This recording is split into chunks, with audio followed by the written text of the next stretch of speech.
వివాహం, గృహ ప్రవేశం, నామకరణం వంటి శుభకార్యాలు నిషిద్ధం.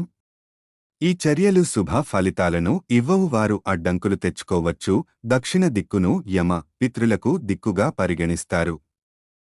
పంచక్ సమయంలో ఈ దిశలో ప్రయాణించడం ప్రమాదం లేదా నష్టానికి దారితీయవచ్చు. అత్యవసర ప్రయాణమైతే హనుమాన్ చాలీసా పఠించి ప్రయాణం ప్రారంభించే ముందు ఉత్తరం వైపు కొన్ని అడుగులు నడవాలి.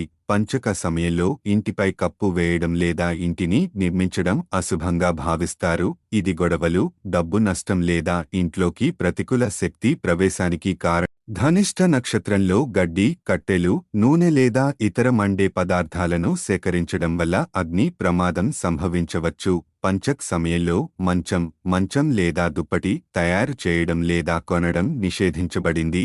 ఇది కుటుంబంలో కలహాలకు దారితీయవచ్చు. పంచకంలో ఎవరైనా మరణిస్తే మరో 5 మరణాలు సంభవిస్తాయని చెబుతున్నారు. దీనిని నివారించడానికి ఖననం చేయడానికి ముందు ప్రత్యేక పూజలు నిర్వహించాలి. గరుడ పురాణం ప్రకారం 5 ప్యాకెట్ల గోధుమ పిండి లేదా కుసలను తయారు చేసి మృతదేహంతో పాటు కాల్చాలి. దీంతో పంచక దోషం తగ్గుతుంది.